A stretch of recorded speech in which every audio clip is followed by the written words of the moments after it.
रख हौसला वो मंजर भी आएगा, खुशियों का चलकर समंदर भी आएगा। थक कर न बैठ ए मंजिल के मुसाफिर, थक कर न बैठ ए मंजिल के मुसाफिर, तू चलता जा और एक दिन मंजिल भी मिलेगी और मिलने का मजा भी आएगा। नमस्कार साथियों, मैं राजकुमार आप सभी का बहुत बहुत स्वागत करता हूं आपके अपने परिवार पीवीआर स्टडी में। तो बच्चों, आपको पता है कि कक्षा 9 की आप लोग मैथ पढ़ चुके हो, कक्षा 10 की एनसीईआरटी मैथमेटिक्स पढ़ रहे हो, है ना। और इसमें अभी तक आपने 3 क्वेश्चन कर लिया है ना। तो चौथा, पांचवा, छठवां, सातवां ये आपका होमवर्क है, क्योंकि बहुत छोटा छोटा है ये, कुछ इसमें ज्यादा है नहीं, तो आप इसे कर लेना। 8वां नंबर प्रश्न आज हम करवाएंगे, 8, 9 और उसके बाद 10, ठीक है। 11, 14, 15, 16 इतना करवाएंगे। क्वेश्चन नंबर 8वां स्क्रीन पे देखिए ध्यान से, या फिर आपकी किताब में पेज नंबर 226 पर है। कह रहा है कि एक पेडेस्टल के शिखर पर 1.6 मीटर ऊंची मूर्ति लगी है।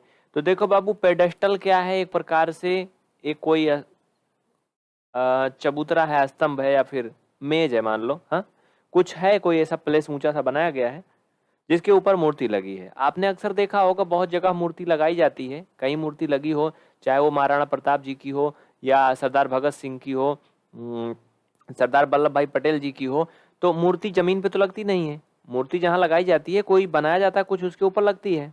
तो जिस पे मूर्ति रखी जाती है उसे पेडेस्टल पेडेस्टल माना जाता है, ठीक है। कह रहा है कि पेडेस्टल के शिखर पर 1.6 मीटर ऊंची मूर्ति लगी है। तो भैया पहले तो हम पेडेस्टल बनाएंगे, तो पेडेस्टल के ऊपर ही मूर्ति बनेगी ना। यहाँ ठीक है। तो हम मान लेते हैं कि ये क्या है, ये एक पेडेस्टल है। इसे मान लीजिए चौड़ा सा है ये, हम ज्यादा इसे नहीं दिखा रहे हैं लंबा चौड़ा करके, ये मान लो क्या है, पेडेस्टल है। इसके ऊपर एक मूर्ति लगी है बेटा, क्या लगी? इसके ऊपर एक मूर्ति लगी है, और मूर्ति कह रहा है कि 1.6 मीटर की है। समझना आगे क्या कहानी है। मूर्ति क्या है, 1.6 मीटर की है। आगे देखना, कह रहा कि भूमि के एक बिंदु से मूर्ति के शिखर का जो उन्नयन कोण है वो 60 है। भूमि का एक कोई बिंदु है, भाई बिंदु जमीन तो यही है, क्योंकि पेडेस्टल यहीं से मतलब शुरू हुआ है, तो कुछ भी है तो जमीन पे ही स्थित है, ये हवा में तो है नहीं। तो कह रहा जमीन के किसी बिंदु से जो इसका उन्नयन कोण है कितना है, 60 है। तो देखो बेटा, हम मान लेते हैं कि जमीन का वो बिंदु यहाँ है और ये मूर्ति का शिखर ऊपर है, याद रखना। हाँ, ये कितना है, 60 अंश का है। कितने का है, 60 अंश का है। अभी यही बात खत्म नहीं होती, और भी कुछ कह रहा है। कह रहा उसी बिंदु से पेडेस्टल के शिखर का जो उन्नयन कोण है वो 45 है। भाई पेडेस्टल का शिखर ये है, मूर्ति का शिखर ये है, तो ये कितना है, 45 है। समझते चलना, ये कितना बाबू, 45 है, ये 60 है। आगे क्या कह रहा है? कह रहा है तो पेडेस्टल की ऊंचाई ज्ञात कीजिए। इसका मतलब है बचवा, हमें ये निकालना है बबुआ, हमें ये निकालना है। और ये कोई बिंदु का दूरी उरी दिया है? कुछ ना दिया है, कुछ नहीं दिया है। हम इसे कुछ भी मान सकते हैं। क्या मान ले हम लोग?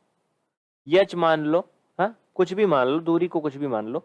चलो ठीक है, अब फिलहाल इनकी नंबरिंग कर लेते हैं, इनके नाम लिख लेते हैं। मान लो कि ये हैं ए बी सी, हाँ, और ये जहां पर पेडेस्टल आके यहाँ पे कर रहा है, यहाँ पे डी है, ठीक है।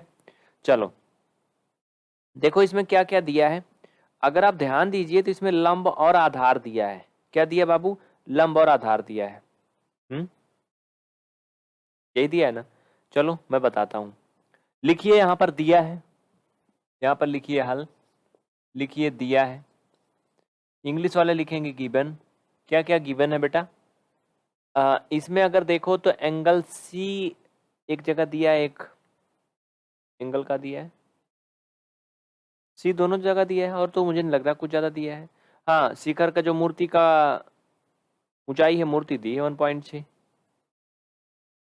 इसमें हमें जो भी दिया है मोटा मोटा वो एक ही चीज दिख रहा है, कोण दिया है और मूर्ति की ऊंचाई दी है। हाँ, तो दिया है में हम लिख सकते हैं कि हमें ए डी दिया है, 1.6 मीटर दिया है बाबू, और इसमें हमें एंगल सी दिया है, एंगल सी बराबर 45 व 60 डिग्री। दो कंडीशन में अलग अलग एंगल सी जो है वो 45 और 60 दिया है, लेकिन इससे कोई मतलब नहीं है अभी, ठीक है। आइए सबसे पहले हम छोटे त्रिभुज में लेंगे, त्रिभुज डी सी बी में या फिर बी सी डी में, हाँ, तो लिखो त्रिभुज बी सी डी में, यहाँ पे लिखिए त्रिभुज बी सी डी में। देखो बेटा बी सी डी मतलब नीचे वाला त्रिभुज बी सी डी, इसमें लिखो एंगल सी बराबर 45 डिग्री, हाँ, और बी डी बराबर एच, चूंकि हमने माना था, और बी सी बराबर हमें निकालना है। देखो बच्चा समझो, अगर इसमें हमें बी डी दिया है, अगर कोण यहां बन रहा है सी पर, तो सामने का भुजा लंब हो गया। बी डी दिया है, यानी हमें आधार क्या करना है, निकालना है। तो बेटा लंब और आधार किस में होता है, tan में होता है। तो सीधी सी बात है, इतना यहाँ करने के बाद हम यहाँ लिखेंगे, क्या लिखेंगे, tan थीटा बराबर लंब बटे आधार। तो लंब क्या है, हाँ? सामने का भुजा लंब है, लंब यानी बी डी, आधार यानी सी बी या फिर बी सी। ठीक है, इसमें कोई दिक्कत नहीं। चलो थीटा का मान रख दो, tan थीटा का मान कितना बेटा 45 डिग्री है, इक्वल बी डी एच है, और ये कितना है बी सी, इसको निकालना है। tan 45 का मान 1 होता है, सबको पता है, इक्वल एच अपान बी सी। यानी हम कह सकते हैं यहाँ से क्रॉस मल्टीपल जब करेंगे तो तुम सबको पता है बी सी बराबर कितना आ जाएगा, एच आ जाएगा। हम कह सकते हैं कि बी सी बराबर कितना आ गया, एच। यानी हम इसको ये भी कह सकते हैं कि ये बी सी और बी डी बराबर हो गई, बराबर हो गई ना। हमसे पूछा क्या था, पूछा था इसी एच का मान निकालना है, लेकिन यहाँ पे अभी कोई सोल्यूशन नहीं निकला। हमें बी सी का मान कितना आया, एच आया है। हम इसको ऐसे रहने देंगे, अब आगे बढ़ेंगे। ठीक है, अब पूरे बड़े वाले त्रिभुज में लेंगे, समझते चलना अब आगे कहानी क्या है, समझते चलो। ये इतना मैंने साइड कर दिया, ये हो गया पहली कंडीशन के लिए। ठीक है, चलो बेटा आगे देखो। अब त्रिभुज ए बी सी में, ए बी सी में कोण सी बराबर कितना है, 60 अंश है। देखो बेटा आप बड़े वाले को लेंगे, ठीक है। तो जब कोण सी 60 अंश लेंगे तो इसके सामने की भुजा क्या है, लंब है, नीचे क्या है, आधार है। अब ये 45 वाली लाइन से हमसे कोई मतलब नहीं रह गया ये, अब इसको लेंगे पूरा पूरा, समझ रहे हो ना ये। अब हमें सिर्फ इतने से मतलब है, अगर हम ए बी सी में लेंगे तो हमारा फिगर कुछ इस तरह बनेगा। समझाने के लिए बता रहा हूं, मिटाना नहीं है आपको, ठीक है, ये समझ के चलेंगे। तो सामने की भुजा क्या है, लंब और आधार। इसमें लंब और आधार क्या है, वही है, ऐसे कुछ है ना। फिलहाल हम लिखते हैं क्या दिया है, ये इतना दिया है। और हाँ एक चीज और देखना बेटा, इसमें जो ए बी होगा वो 1.6 प्लस एच होगा, क्योंकि पूरा पूरा निकालेंगे ना। हाँ, तो पूरा पूरा निकालेंगे तो क्या होगा भाई, इसका जो लंबाई है वो 1.6 प्लस एच होगा। याद रखना, मैं अंदर में लिख दे रहा हूँ, जगह है इसलिए लिख दिया हूँ। ठीक है, इसको ऐसे मिला लो, इसको ऐसे बेईमानी ना करो, इसको हटाओ नहीं, मिला लो, मिला लो, मिला लो भाई, मिला लो, मिला लो। हाँ, ये मैं मिटा दिया था वैसे ही समझाने के लिए। चलो ठीक है, डन, थोड़ा टेढ़ा हो गया। अब तो अड़बड़ हो गया, अब तो इसकी लंबाई बन जा रही है।